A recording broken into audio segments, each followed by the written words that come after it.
शिव जी ने ध्यान करने के और मेडिटेशन करने के काफ़ी सारे तरीके बताए हैं।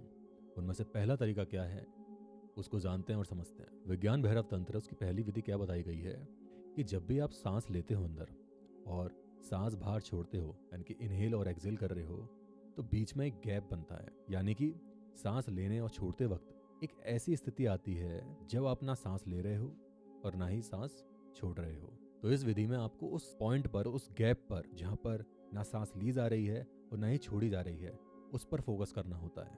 और ऐसी दो कंडीशन बन रही होती हैं, जब आप सांस लेते हो और सांस छोड़ते हो उसके बीच में, और सांस को छोड़ने के बाद और दोबारा से सांस लेते वक्त भी एक ऐसी कंडीशन बनती है जहां पर ना आप सांस ले रहे होते हो ना छोड़ रहे होते हो। अब इस गैप पर फोकस करने को क्यों बोला गया है? विज्ञान भैरव तंत्र के मुताबिक जब भी आप सांस ले रहे होते हो या छोड़ रहे होते हो तो आपके जो विचार हैं वो चलते रहते हैं कुछ ना कुछ, लेकिन जिस पल आप ना सांस ले रहे हो ना छोड़ रहे हो, उस गैप में जो थॉट्स हैं वो बिल्कुल रुक जाते हैं।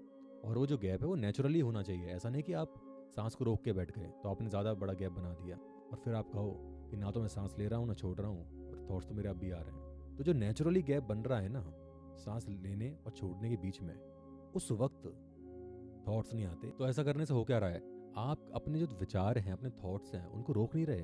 आपके अंदर गुस्सा आ रहा है, आप दुखी हो या बहुत खुश हो या आपके अंदर ईगो है, तो आप उनको सप्रेस नहीं कर रहे, उनको रोक नहीं रहे, बल्कि आप ऐसे पॉइंट को ऑब्जर्व कर रहे हो जहाँ पे थॉट है ही नहीं, जहाँ पर जो थॉट्स हैं, विचार हैं, वो एग्जिस्ट ही नहीं कर रहे। और जब थॉट्स नहीं होंगे तो इमेजिनेशन नहीं होगी, और ना ही आप बीते हुए कल के बारे में सोचेंगे, ना ही फ्यूचर के बारे में सोचेंगे, और आप जो अपनी आइडेंटिटी है उसको भी भूल जाओगे कि मैं इस ग्रुप से बिलोंग करता हूँ।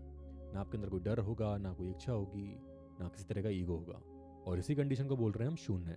शून्य का मतलब क्या? कुछ भी नहीं है। तो आप कुछ सोच नहीं रहे, कुछ इमेजिन नहीं कर रहे, बस आप उस पॉइंट को ऑब्जर्व कर रहे हो जो कि सांस लेने और छोड़ने के बीच में है। अब कौन सी बातें हैं जो कि आपको ध्यान रखनी है, क्या नहीं करना ये मेडिटेशन या ध्यान करते वक्त? पहला, आपको अपनी जो ब्रीथ है उसको कंट्रोल नहीं करना। तेज तेज सांस लेने लग गए या फिर धीरे धीरे सांस ले रहे हो, ऐसा कुछ नहीं। जैसे आप नेचुरल वे में सांस ले रहे हो ठीक वैसे ही करना है। और ऐसा भी नहीं करना कि अपनी ब्रीथ को आपने जबरदस्ती रोक के रख लिया, क्योंकि यहाँ पे हमें उस पॉइंट पर फोकस करना है ना जो सांस लेने और छोड़ने के बीच में हो। तो आप भी सोचो कि नहीं अब तो ऐसा करता हूँ मैं सांस को रोके रखता हूँ तो वो गैप बढ़ गया, नहीं ऐसा नहीं करना। और आपको कोई प्राणायाम नहीं करना। प्राणायाम में हम क्या करते हैं, हम सांस को थोड़ा कंट्रोल करने की कोशिश करते हैं, और जैसा कि मैंने बताया सांस हमको कंट्रोल नहीं कर रहे।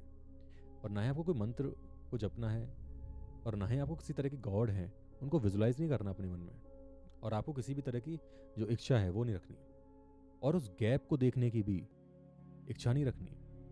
तो आपको करना क्या है, आपको सिर्फ ऑब्जर्व करना है और फोकस करना है उस गैप पर। तो यही थी विज्ञान भैरव तंत्र की पहली विधि। दूसरी विधि के बारे में हम अगली वीडियोस में बात करेंगे।